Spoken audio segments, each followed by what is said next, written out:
Shalom, meus amigos, bem-vindos novamente ao canal Essência Judaica do Novo Testamento. Hoje nós vamos falar do livro mais enigmático da Bíblia, o livro de Apocalipse, cheio de enigmas, cheio de símbolos. Todos esses enigmas e símbolos, toda essa linguagem, só pode ser entendida dentro do contexto judaico do primeiro século, tá? Para isso nós temos que recorrer a livros fora da Bíblia, chamados de apócrifa pseudepigráfica. Lá, todos esses enigmas podem ser compreendidos melhor. Mas hoje eu vou trazer dois versos aqui absolutamente claros, tá? Que estão lá em Apocalipse, que falam sobre mandamentos de Deus e fé em Yeshua. O que que isso nos ensina para hoje em dia? São palavras dadas numa época futura, no meio da tribulação, para judeus e não judeus, para todos os que creem. E o que que esses mandamentos de Deus e fé em Yeshua nos ensinam? Tá, o propósito desse canal é ensinar o contexto judaico do Novo Testamento, tá?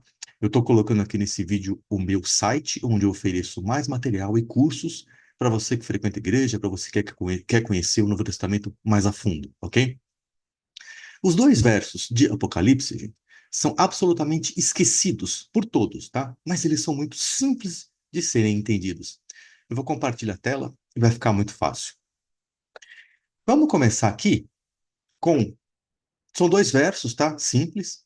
Apocalipse 12, 17, tá? No meio da tribulação. E o dragão irou-se contra a mulher e foi fazer guerra ao resto de sua semente e os que guardam os mandamentos de Deus e têm o testemunho de Yeshua. No capítulo 14, versículo 12, é uma frase muito parecida. Aqui está a paciência dos santos, tá? Os que guardam os mandamentos de Deus e a fé em Yeshua. Por que que isso é tão diferente e por que que isso é tão esquecido? O grego aqui é absolutamente específico, tá? Mandamentos, essa palavra mandamentos, sempre foi a palavra usada por Yeshua e por todos os demais autores para se referirem à Torá, a lei de Moisés, ok? Vamos pegar, por exemplo, Mateus 5:9, Sermão da Montanha. Yeshua falando: Qualquer, pois, que violar um desses menores mandamentos, mesma palavra em grego, e assim ensinar aos homens será chamado menor no reino dos céus. Aquele, porém, que os cumprir e ensinar será chamado grande no reino dos céus. Por que João está se referindo a mandamentos de Deus e fé, né? E testemunho nos dois versos, fé e testemunho em Yeshua. Em ambas as passagens, ele se refere a judeus e gentios no meio da tribulação, para não haver dúvida, tá? Para não haver dúvida, ele está falando para todos os que creem em Deus. A intenção é mostrar que os santos, tá? Em hebraico, Kedoshim, Kadosh significa separar, estar sagrado, tá? Então, literalmente, o hebraico, os santos são os separados. Separados do quê? Daquilo que não vem de Deus, separados para Deus, ok? Continuam a obedecer à lei de Moisés. Não apenas dois mandamentos, amar a Deus e amar o próximo, tá? Isso foi uma interpretação criada pela igreja de que Yeshua diminuiu os mandamentos da Torá para dois, amar a Deus e amar ao próximo. Isso não é bíblico, isso não é verdade. Yeshua nunca diminuiu os mandamentos, nunca resumiu os mandamentos, muito pelo contrário, ele defendeu todos. Caso João tivesse usado a expressão mandamentos de Yeshua, tá? E não mandamentos de Deus, poderia haver uma interpretação errada de que são apenas dois mandamentos. Porém, referente a mandamentos de Deus, não há como entender menos do que a lei de Moisés. Deixa eu voltar no slide anterior aqui, tá? O grego, gente, é claríssimo. Deus é essa palavra aqui, fé em Yeshua, em grego, Yeshua, Jesus, tá? Não há como ser mais claro aqui. Tudo bem. É verdade que estamos na época da graça e, portanto, não há mais época da lei? Muito bem. Isto é o que a gente ouve, tá? Estou na época da graça, não mais na época da lei. Yeshua trouxe uma nova época, trouxe a época da graça. Isso não é bíblico, tá? Graça e lei sempre existiram, sempre vão existir. Como nós vamos ler agora, graça e lei são atributos de Deus. Os atributos de Deus nunca são perdidos, nunca são substituídos, Deus nunca muda. Então, graça e lei sempre existiram e sempre vão existir. É por isso que eu estou trazendo esses dois versos do livro de Apocalipse, porque eles estão falando de uma época futura, perto do final dos tempos, tá? Em Êxodo 34, gente, versículos 6 e 7, Deus falando com Moisés o que ele é, tá? Esses capítulos são muito importantes no judaísmo, porque daí são retirados os 13 atributos de Deus, ok? Olha o que Deus fala para Moisés em Êxodo 34, 6 e 7. Senhor Deus, misericordioso e piedoso, tardio em iras, grande em benevolência e verdade, ou fidelidade, tá? A palavra em hebraico é emet, que guarda a beneficência em milhares de gerações, ok? Que perdoa a iniquidade e a transgressão e o pecado, que ao culpado não tem por inocente, ok? Deus está dizendo muito claramente, ele perdoa, mas ele culpa, ele traz a punição ao culpado, tá? Vamos pegar um outro exemplo. Existem vários outros exemplos, mas eu vou pegar o Salmo 89:4, na Bíblia hebraica, é o versículo 5. Justiça e julgamento, tá? Tzedaka, mishpat, em hebraico, são a base do seu trono.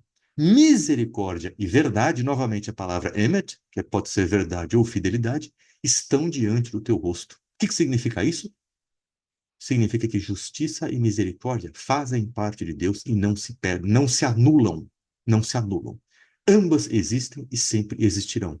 Deus, no seu conhecimento, tá? No seu conhecimento que vai muito além do que nós podemos entender, ele usa sempre a misericórdia e a justiça juntas. Julgamento e graça fazem parte dos atributos de Deus, ou seja, dos valores dele. Deus nunca muda, Deus nunca deixa um valor em função de outro, ok? Isso ele mesmo está declarando. Quais foram os responsáveis por esta teologia que prega lei e graça? Foram os chamados pais da igreja, tá? Logo depois da época de Yeshua, os gentios que formaram o começo da igreja cristã tiveram essa interpretação de que Yeshua veio anular, deixar para trás a lei, o que ficou chamado de antinomanismo, ok? Infelizmente, gente, foi um ensinamento da época que fica até hoje. Vamos entender o que esses pais da igreja ensinaram, tá? Vamos começar com Inácio de Antioquia, tá? Ano 103. Era comum carta aos magnésios. Não vos enganeis com doutrinas estranhas, nem com fábulas antigas, se referindo à lei de Moisés, que não são proveitosas, pois se ainda vivermos de acordo com a lei judaica, Torá, a lei de Moisés, reconhecemos que não recebemos a graça, pois os profetas mais divinos viveram segundo Cristo Jesus. Ele está opondo lei e graça. Uma não é compatível com a outra. Justino, tá? Que na literatura aparece como Justin Martin. 150 na Era Comum. O livro dele, Diálogo com Trifle. Crendo que Deus nos ressuscitará por seu Cristo e nos tornará incorruptíveis, imperturbáveis e imortais, sabemos que as ordenâncias impostas em razão da dureza do coração do seu povo não contribuem em nada para o desempenho da justiça e da piedade. Vamos continuar. Mais dois. Irineu, 175, da Era Comum, o livro dele contra heresias. As leis da escravidão de Moisés, isso é parentes dele, os parentes são dele, não meus, tá? Ele escreveu isso, as leis da escravidão entre parentes de Moisés, no entanto, foram promulgadas uma a uma ao povo por Moisés, adequadas para a sua instrução ou para a sua punição. Como o próprio Moisés declarou, e o Senhor ordenou-me naquele tempo que vos ensinasse estatutos e julgamentos. Estas coisas, portanto, que foram dadas como escravidão e como um sinal para eles, né? Ele, agora eu estou colocando Yeshua porque ele está se referindo a Yeshua, cancelou pela nova aliança da liberdade. Tertuliano, 200 da Era Comum, em seu livro Contra Marcion. Portanto, tanto a revogação da lei quanto o estabelecimento do evangelho ajudam meu argumento, mesmo nesta epístola, onde ambos fazem referência à afetuosa suposição dos Gálatas, que os levou a supor que a fé em Cristo, o Cristo do Criador, é claro, era obrigatória, mas sem anular a lei, porque ainda lhes parecia incrível que a lei fosse anulada pelo seu próprio autor. Então, o Tertuliano está se colocando contra aqueles em Gálatas que achavam que a lei não havia sido anulada. Ele está dizendo assim que a lei foi anulada pelo seu próprio Criador, ou seja, pelo próprio Deus. Quer dizer, que Deus é esse que dá uma lei e depois anula? Não existe isso. Esse é um conhecimento é um conhecimento absurdo, é o desconhecimento dos atributos e da eternidade e da eterna veracidade de Deus da eterna do eterno correto, na retidão de Deus, que declara aquilo que é certo para sempre. O que a gente conclui nesse vídeo, gente? No final dos tempos, no meio da grande tribulação, Deus nos fala para obedecermos a sua lei, Torá, e termos fé em Yeshua. Ambos andam juntos e sempre vão andar, pois Deus é um Deus de graça e julgamento. Ambos são atributos declarados por ele mesmo. Como nós vimos em Êxodo, quando Deus se declara para Moisés, ele diz que esses são atributos deles, atributos imutáveis, invioláveis, eternos. Deus sempre foi assim, sempre vai ser. Ninguém muda Deus. Ele não se muda. O antinomianismo, doutrina que acredita no fim da Torá com a vinda de Yeshua, foi ensinada por alguns pais da igreja e, infelizmente, existem até hoje nas muitas denominações cristãs. Eu sempre faço vídeos, gente, falando sobre a lei de Moisés, como Yeshua vivia a lei de Moisés, como os seus discípulos viviam a lei de Moisés. Esses dois versículos em Apocalipse parecem um pouco fora de lugar, porque está falando das leis de Deus, que é a lei de Moisés, sendo cumprida por judeus e por gentios que creem em Yeshua no futuro, na grande tribulação. O que isso tem a nos ensinar hoje em dia? Que a lei de Moisés é eterna, que a fé em Yeshua e a obediência à Torá têm que andar juntas. Como o apóstolo Tiago, Yaakov diz, a fé sem obras é vazia. A fé em Yeshua é o responsável, é aquilo que escreve a Torá nos nossos corações, ok?